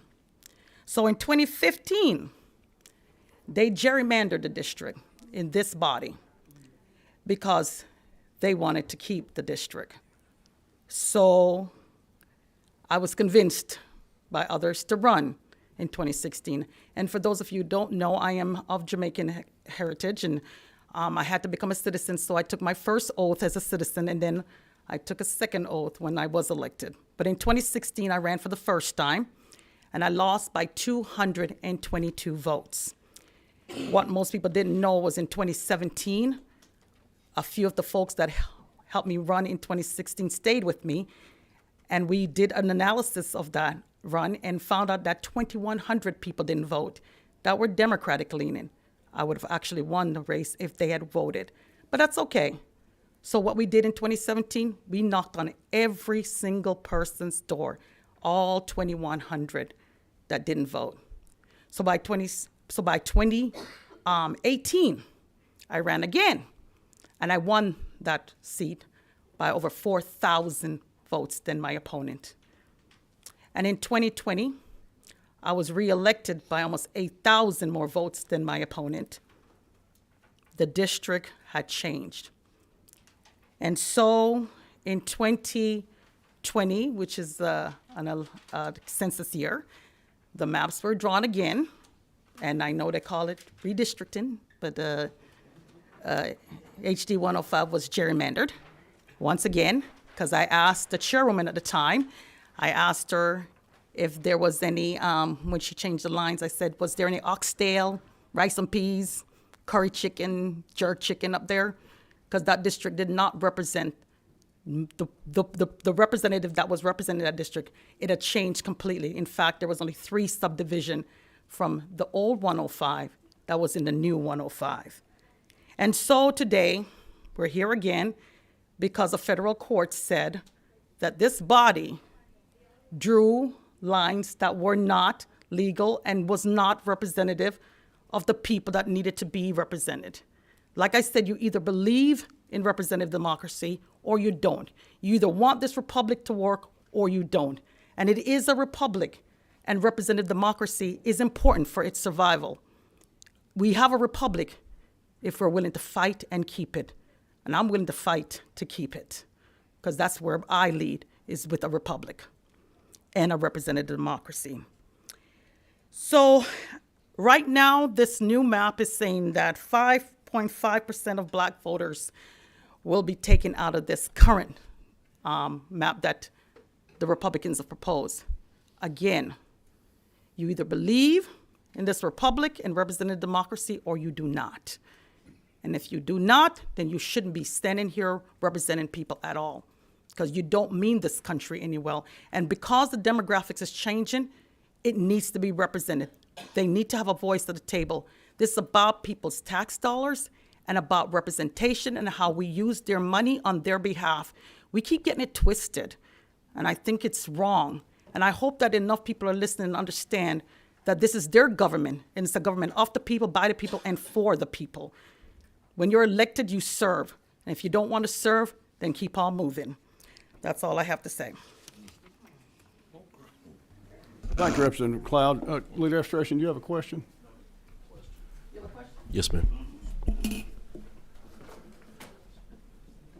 Thank you. Former Representative McLeod, did you take issue with the redistricting bill that was passed in 2015? I sure did. Are you aware that I was a plaintiff on the lawsuit. Are you aware that the minority leader at the time, Stacey Abrams, voted in favor of that bill? And trust me, her and I had conversations. No further questions. I don't care who it is. Representative democracy matters. Thank you, former Representative McLeod. It's nice to see you again. Glad to have you with us here today. All right. Have we gone through the list of representatives who wanted to speak? I think we have. I don't see any hands raised, so let's go to the remaining folks on our list here. Cindy Battles with the People's Agenda. Well, you kept your word to me, Ms. Battles. You came back. Good to see you again. You know your way around the room, so just when you're ready. Thank you. Appreciate that. Hey, y'all. Again, my name is Cindy Battles. I am the Policy and Engagement Director for the Georgia Coalition for the People's Agenda. Just for brevity and the sake of time, because I know we are all tired, I am going to make an assumption about some action that's going to be taken, and I am going to continue to focus my comments on the Republican proposed maps. I just want to make 2 additional points to the map. Number one, it feels like y'all targeted HD 105, which means there's been another representative of color who has been targeted by these maps. Kind of adds to the list. Feels a little problematic. Also, it looks like there are additional city splits in Gwinnett when compared to last time. Of particular concern is Snellville, which is a city with a large POC population that now appears to be split 4 ways, and it was mostly whole in the enacted map. So we think that that's going to be problematic when you present these maps to the judge as well. That's all I've got. Happy to take any questions. Thank you, Ms. Battles. Any questions for Ms. Battles? Have a good day. All right, doesn't appear to be any. Let's see, we have Janet Grant. And you're back again, Ms. I Grant. am back again. Well, good. Chair Leverett and members of the committee, my name's Janet Grant, and I serve as co-chair of Fair Districts Georgia. Thanks for the opportunity to add to my testimony from yesterday. I want to now take into consideration the House Democratic Caucus map that we got to see after the hearing yesterday. Just as a reminder, Fair Districts Georgia is a grassroots citizen organization focused solely on advocating for fair redistricting and redistricting reform. As I said yesterday, we believe that the maps enacted during this session should comply with the court's order, number one, and also exclude any unrelated, unnecessary changes for partisan gain, which is consistent with our long-held belief of opposing mid-cycle redistricting. So this is not the opportunity to take advantage of that. You now have in front of you our second handout, adding to the one on the chairman's map yesterday. This is about the Democratic House Caucus map, and I know some of you have already referenced it. So on our 2-part pass-fail test, we do find that this map, in a strict sense, as we've already had the discussion today, doesn't pass that first test of having 5 new black majority districts. It has 4. However, in addition to those 4 black majority districts, this map does create 2 new black opportunity districts, one of which, HD 74 that we've talked about, is 48% black and a strong coalition district. So on the second test, this one does pass. There aren't any unnecessary changes. You heard Mr. Sells earlier talk about the very precise changes they made and no ripple effects other than what was necessary to add the 5 districts. So now, as a group, we've discussed 3 different House maps. The Esselstyn map, from the plaintiffs that Chair Leverett mentioned several times yesterday, that was used as a guide for the development of the new black majority districts in his map. Actually, Brian referenced the Cooper map also, so we've got several maps there. The difference that we're concerned about, and then you've got the 2 maps, obviously, that have been introduced to this committee. The difference we're concerned about is the unnecessary disruption of voters in the chair's map, with impacts across 57 districts and moving 15.7% of the statewide population. I happen to be one of those. The Esselstyn and Democratic caucus maps have demonstrated that the court order can be met without that kind of broad disruption and potentially vote dilution of the chair's map. Esselstyn's map is surgically precise, impacting only 25 districts and 6% of the population. And the Democratic caucus map we saw earlier is 23 districts and 6% of the population as well.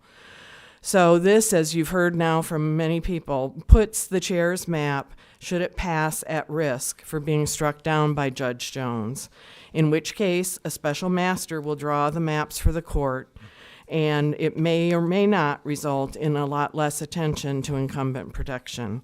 So we strongly encourage that you revisit the map, take control, and pass a map that you know that fully reflects the growing diversity of Georgia and doesn't have that risk of being overturned by the court. Again, thank you for the opportunity today. Thank you, Ms. Grant. I think you may have a question or two if you just stay up there. Representative Reeves? Thank you, Mr. Chair.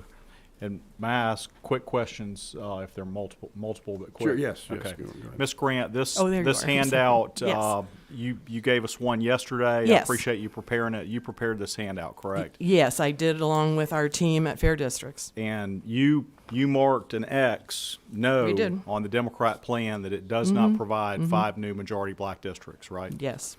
And then From a technical perspective, it does not. okay. Representative Evans a little while ago mentioned a potential second Democrat map that reduced the number of incumbent pairings. Did you hear that a few minutes ago? I did hear her speak to it. I'm not familiar with it. You haven't seen that map No, either? we have not. Do you know if anybody's seen that map yet? I do not know. Okay.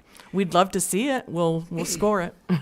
And then in the presentation earlier, when I was asking some questions about Macon, there was a representation that Democrat District 135, proposed district, which went from Pike County to Bibb County and took in Dale Washburn's house, that put Dale Washburn in an open seat without an incumbent in it. Do you know if that's accurate? I do not know that. We don't have all of the member addresses in our system, so we didn't want to comment on that. Well, thank you for coming twice. Thank you. Yeah. Any others? There's one other question. Chairman Okay. Deloach. Quick and easy and probably a yes or no. What we heard earlier when the Democratic map was presented was that they cut and paste the Esselstyn and Cooper districts, and the only changes they made were for 2 reasons. The number 1 reason was to avoid pairing incumbent Democrats. The second reason they gave was to pair incumbent Republicans. Now, do you believe that's a fair approach? That I'm not sure that's what I heard.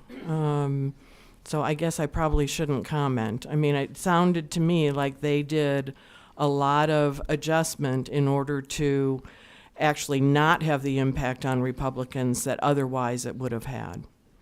But I'm not speaking for their map, but I'm not sure that that's what I heard.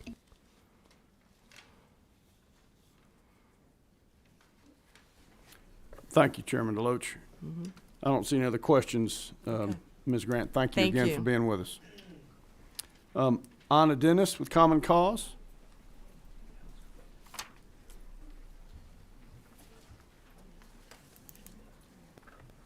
Good day. I'm Anna Dennis, Executive Director for Common Cause. Good afternoon, committee and chair. Thank you for those who have presented maps discussed today. This map does comply with the judge's order to add 4 additional Black majority districts and includes additional opportunity competitive districts that allow Black voters to choose their candidate of choice. This map limits disruptions to the current districts versus what we've previously seen. As communities in Georgia, we firmly believe that the state should move toward inclusive redistricting processes by creating independent redistricting committees and commissions. This would aid in transparency and increase the confidence in communities that we all, as people in Georgia, can be centered in our redistricting processes. As member of the GRA, which is the Georgia Redistricting Alliance, we have coordinated with local communities and electeds to pass local redistricting resolutions. We pass these resolutions in the counties of Gwinnett, Clayton, and the cities of Lawrenceville, Clarkston. And as a resident of South Metro area, and as a person who was raised actually in Clayton County, I'm very proud of it. For over 30 years, I have seen so many changes to demographics and populations in those areas. And I'm very concerned about what the maps have been presented this week and what will happen to those populations there who have definitely struggled and urged to have more representation, to be more civically involved. We are urging this body to follow the court's order as mandated and draw districts that empowers communities and centers communities and adopt fair maps for Black voters and all voters. Thank you. Thank you. I think you have one question. Sure. Who's down there? Is it Pro Tem Jones. Madam Pro Tem? Thank you, Mr. Chairman. Yes, I just had a follow-up question. Thank you for your comments. In the judge's 400-plus page decision, did he, to comply with Section 2 of the Voting Rights Act, did he require five additional minority majority districts? So in the order Specifically, which was definitely over 500 pages, a good read for those who enjoy getting into the legal weeds. It actually says that there needs to be Black majority districts. However, technically, when you have opportunity districts and there are high populations of certain demographics, those districts can be considered a demographically minority or majority district. so that's what he said in the decision? No, he specifically said, to your question, to specifically answer it, it was actually Black majority. Five However, Black technically, what we've seen today were districts that were presented that were actually more than 5 Black, that would be more than 5 Black majority districts because there are opportunity districts. So in other words, are you saying that the Democrat caucus presented map that has 4 additional majority districts, Black majority districts, does not meet the requirement that the judge set in his decision for 5? I wouldn't say that. I think Okay. they went above and beyond, which we did not see in the maps that were presented yesterday. So in other words, it does not meet what he specifically said. If you want to look at things technically, Generally, that's what we're doing today, but thank you very much. you're welcome. Thank you. You have no further questions. Thank you. Thank you so much for being here. All right, we have, Representative Ray Martinez. I think we missed him earlier.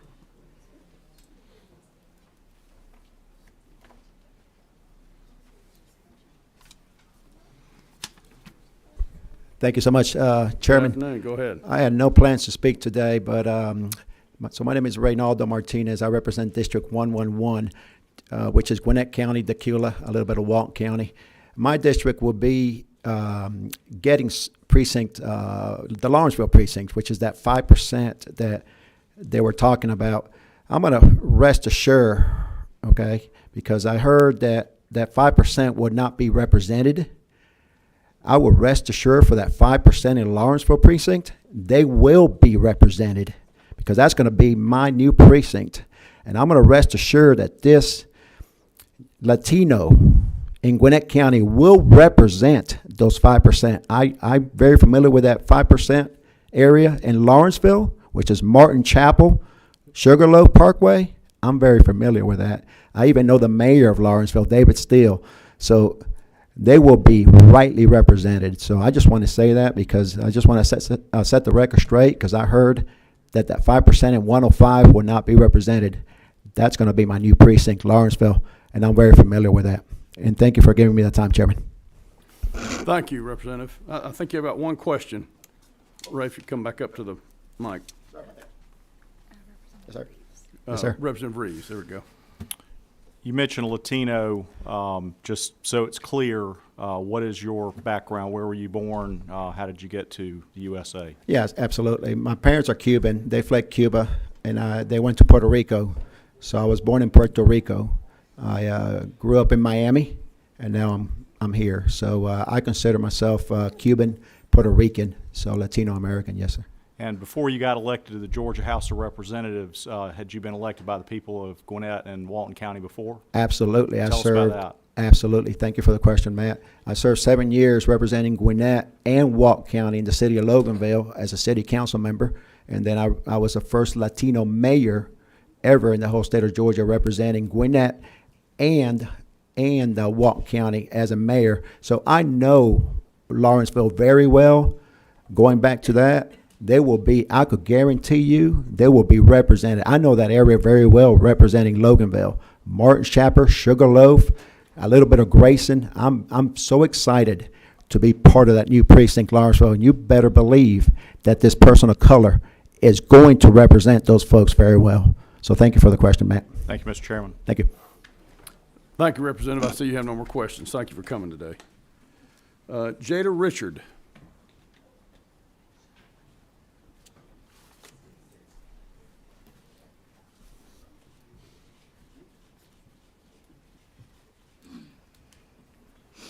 Hello. Good afternoon. My name is Jada Richard. I'm a voter and resident in McDonough, Georgia. Thank you for listening to my testimony today. After reviewing the newly drawn chair maps, it appears that the voting power and influence of the Black community in McDonough will be hurt by these new maps. Although you were able to draw in 5 new majority Black districts, my city's lines have been redrawn to diminish our voting power. The new map makes it so McDonough residents will likely have to address 3 different representatives to receive things like natural disaster aid, community development initiatives, and other things. Now, I live in McDonough. The city is growing rapidly into an Atlanta suburb, yet the new district would stretch to wider, more rural areas of the state. Now, the interests of those living in farmland Georgia are very different to the interests of those living in a suburb. This could cause my new rep to have to choose whose competing concerns to prioritize. I'm asking that this committee go back to the drawing board because equitable representation of Black voices and needs is the purpose of the court order, not keeping the current power balance in place. Thank you very much. Thank you. Hold on a second. I did have a question or two for you. So which district are you referencing as extending into rural areas that goes into McDonough?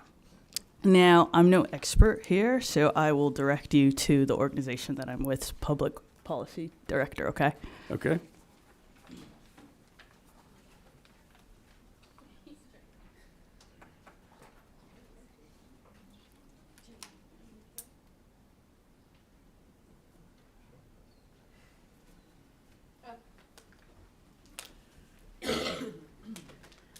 Hey y'all, my name's Stephanie. I work for New Georgia Project, and Jada is one of our supporters who lives in Henry County. So, yes, Jada lives on the split of McDonough, where it would be what it would be the new 147 and 81. And so it goes south from 147 goes south around down into Locust Grove. 81 goes well into Newton and down close over to Butts County, which I'm assuming Butts County is what Jada means when she describes rural. Okay. So 117 does go down to Locust Grove, and 81 does extend out. But you've got to have population of, certain size population to fit in the district, so it's difficult to keep it more compact.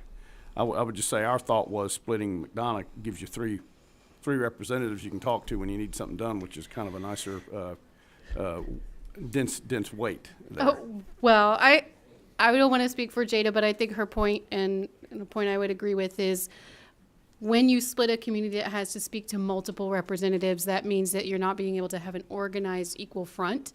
There's perfect examples of this happening across the state. I think earlier I heard someone mention Savannah, but it's happened in some other larger cities like Macon, where you end up being at crossways. I always think about there's a lot of natural disaster happening, and as you try to work through things like state-supported funds, you're having to talk to multiple people. So as nice as it is to get to know more people, never good to have to work through more bureaucracy. Well, I would just note that the city is currently split. We're not adding an additional split that doesn't already exist. And the large bulk of McDonough is going to be in the new district that we're drawing in order to comply with the court Right. order. It is a split district, and I think this is an opportunity for the people of Henry County and the people of McDonough to pull them into a singular majority black district. Well, I would submit that our map is attempting to do that, but I acknowledge your disagreement with that and appreciate your testimony. Thank you, Chairman. Thank you, ma'am. And thank you, Ms. Richard. Is it Ms. Miller? Fanica, thank you. That's what I thought, but I didn't want to get it wrong.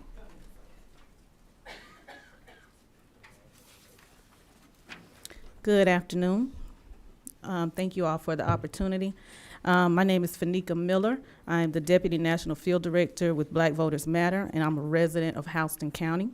In October, federal judge Stephen C. Jones published an opinion in which he agreed with plaintiffs who said current Georgia legislative maps do not adequately represent black communities. Again, I live in Houston County, which is located in the Black Belt. We know that that is the land across the middle of the state from Augusta region to the Alabama line. He had the highest population of enslaved people, and now you have a large and high concentration of black people who still reside in these communities.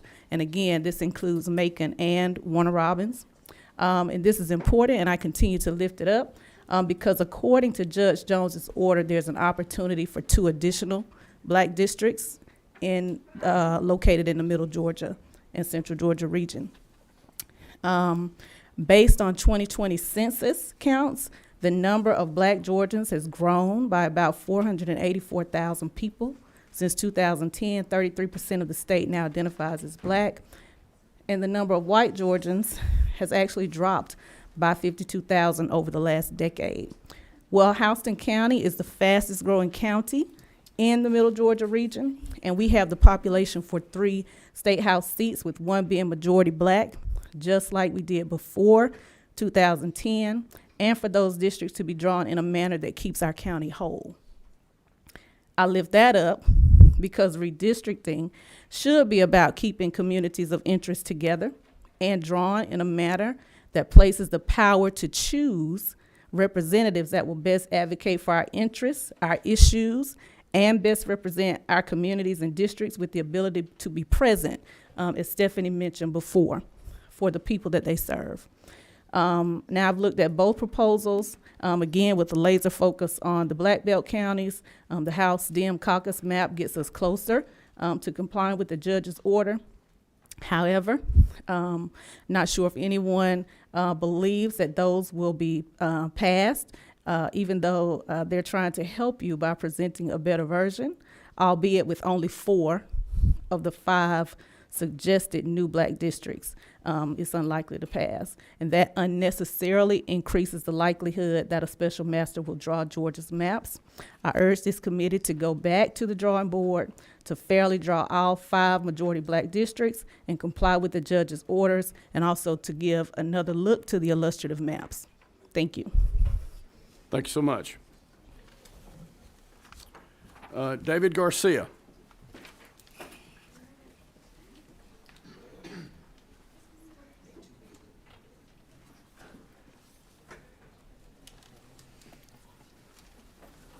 Good afternoon, Chairman and members. I'm David Garcia. I work for an organization named Galileo Impact Fund, and we advocate for the Hispanic community throughout Georgia. And I'm here to oppose the Republican map for a number of reasons, including the fact that it appears that 8 House members were drawn into the same districts with members from their own party, 6 of them Democrats and 2 Republicans.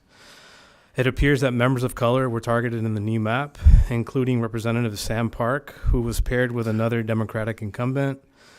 It appears that there were significant changes to HD 105, a coalition district performing for Hispanic voters and other voters of color, even though no changes were needed pursuant to Judge Jones's order in order to target Representative Farouk Mughal. HD 81, another coalition district previously performing for Hispanic voters and voters of color, was also dismantled. It also appears that some cities in Gwinnett were divided. Of particular concern is the city of Snellville, which contains a large population of color. This city appears to be split 4 ways by the proposed plan, although it was mostly united in the 2021 maps. Judge Jones's order did not require this city to be divided. Although the proposed map makes widespread changes to the plan, including in areas that were not implicated by Judge Jones's order, it continues to perpetuate racial vote dilution and racial gerrymandering from the 2021 plans. In Chatham County, near Pooler and Savannah, there is a large black and Hispanic community that shares common policy interests and socioeconomic characteristics. This community is compact and large enough to support an additional compact Hispanic and black coalition district. The proposed plan, like the 2021 plan, continues to split this community up, thus diluting the voting power of Hispanic and black voters in that area. The 2021 plan also dismantled several districts in which voters of color were electing candidates of choice, or districts in which voters of color were on the verge of electing candidates of choice, such as House Districts 44, 48, 49, and 104. In the proposed plan, these districts remain racially gerrymandered. Thank you. Thank you. I think you had one question. Mr. Garcia, if you'll just, thank you. Is it Representative Reeves? Thank you, Mr. Chair.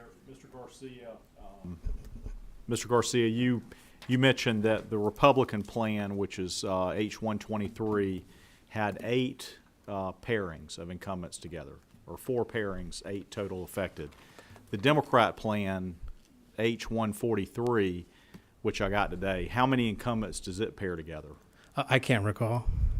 And then the Democrat plan, how many Republicans does it place into heavily Democrat districts?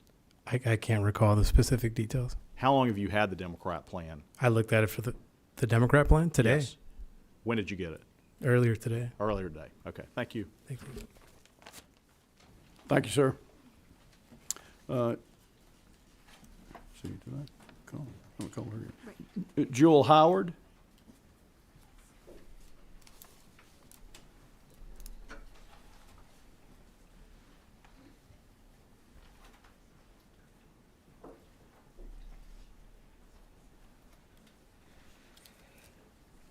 Thank you, Mr. Chairman. My name is Jewel Howard. I am the Civic Engagement Manager with 9 to 5 Georgia. It's a nonpartisan organization that's been around for over 50 years, and we work for the economic and social justice for working women and their families. Now, many of the women and their families that are drawn in these maps, they're affected by how these maps are drawn.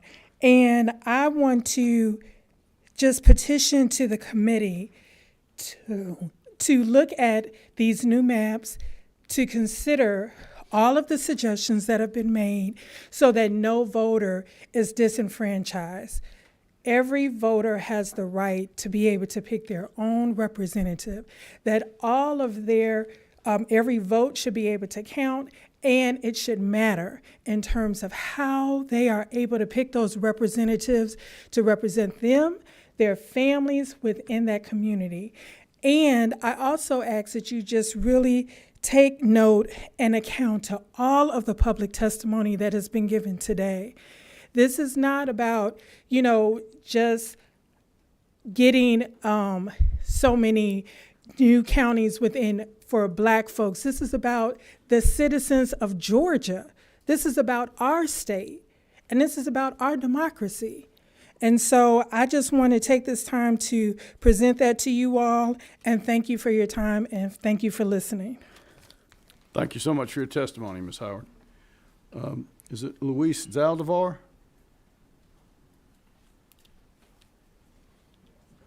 Did I say that right? Zaldivar? May have stepped out. We'll try to come back to him in a minute. And then Niles Francis. Good afternoon, Ms. Francis. Good afternoon. How are you, sir? I'm good. I think we're going to get the map set up for you here. Thank you.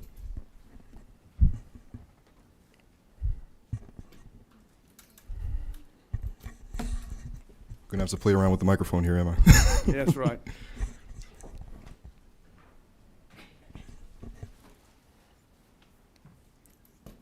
Okay, this should be interesting. Yeah. So, good afternoon, committee members. How are you guys doing? So, Judge Jones, as we know, instructed the committee to draft a map that includes 5 additional majority Black districts. But in doing so, the draft map that we see here, it basically reshuffles and renumbers existing majority Black districts. It eliminates coalition districts, and it still dilutes Black voters. Like, the enacted District 117, which was struck down, was 55% white. On the map that we're looking at here, District 117 becomes District 81 and is 66% white. On the enacted map, District 64 was 58% white. On this map here, it becomes District 40 and is 63% white. Additionally, many of the voters in the new majority Black districts already lived in majority Black districts, like take District 115 on the enacted map. It includes most of McDonough and is 52% Black. On the map that we're looking at here, District 117 includes most of McDonough and is 63% Black.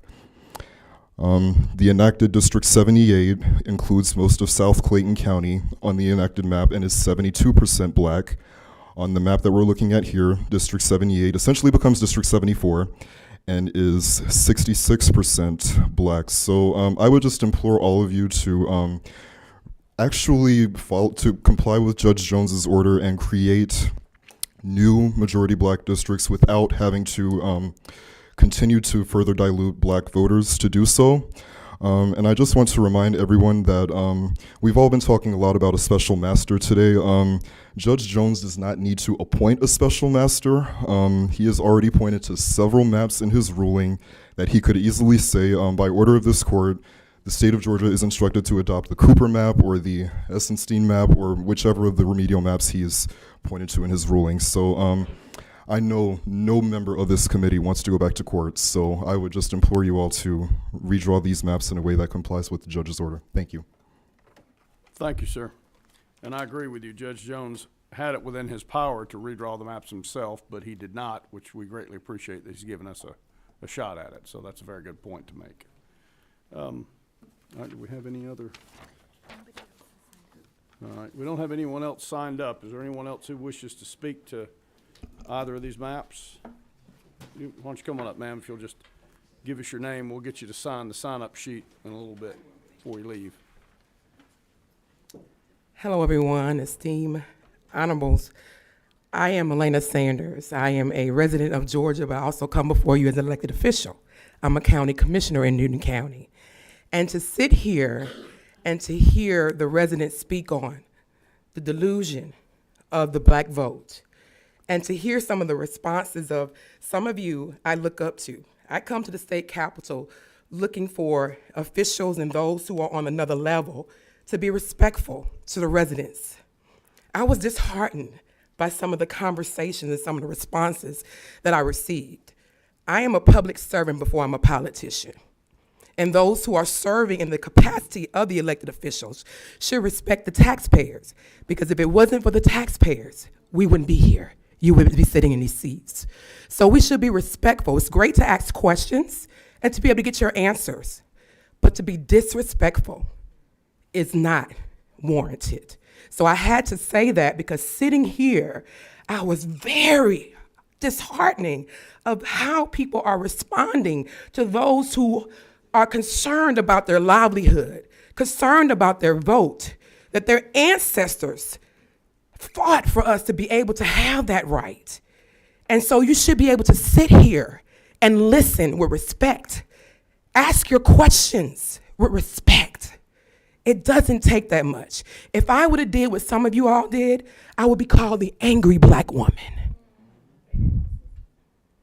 Y'all want to look at me as passion. I'll be called angry. But when I get up and speak, I have to be gentle because of the stereotype of what black women are perceived as. So I just ask that you have a little gentleness when you're speaking to people, because sitting here, if I was the boss, some of you wouldn't have your seats. Thank you. Thank you for your testimony. All right, I think that's the conclusion of the people we've got on our list. Is there anybody else who wishes to speak to either map? All right. All right, then I think it's time for us to consider taking some action. So we have before us two plans.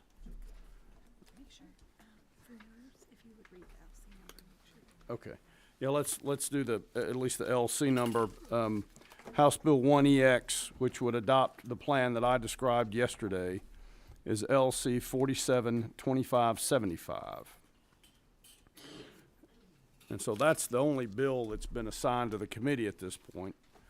I don't believe a bill has yet been created on the plan that was offered by the minority leader. I would just note we have not known of the judge's order any longer than the other party, and we've had equal amounts of time to prepare them. Generally, we cannot act on a bill that is not filed and assigned to this committee. However, due to my great respect for the minority leader and the desire to at least allow a hearing, I have told him that the chair would, if it's permissible, entertain a motion to amend House Bill 1EX or amend by substitute House Bill 1EX by making whatever changes. I know that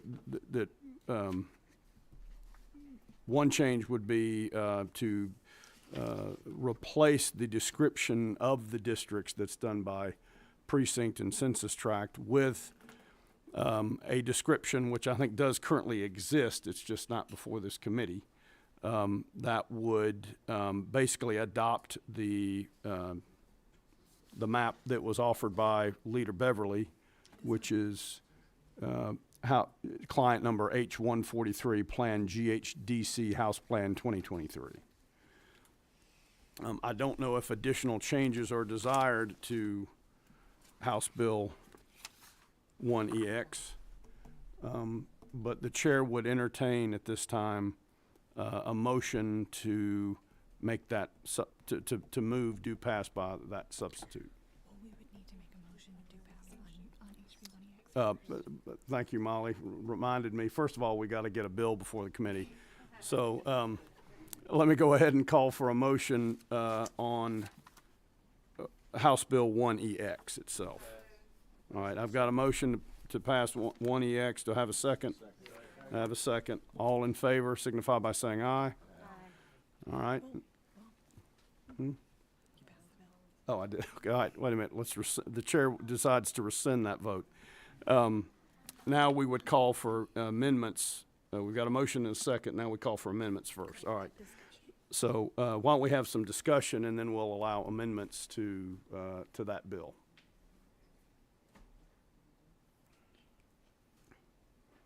All right, there's no discussion. Does anyone wish to make a motion to move the substitute that the chair proposed? All right, hearing no motion, the chair will now go back and entertain a motion, or entertain a vote on House Bill 1EX without any amendments. Is there any discussion? All right, the chair will call the question. All those in favor of the passage of House Bill 1EX without amendment signify by saying aye. Aye. Those opposed signify by saying no. All right, why don't we poll the committee?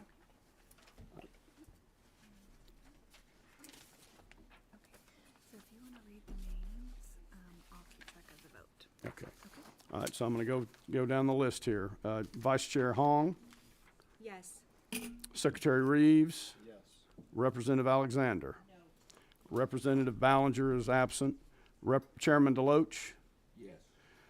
Leader Abstration. Yes. Representative Fleming. Yes. Representative Gilliard. No.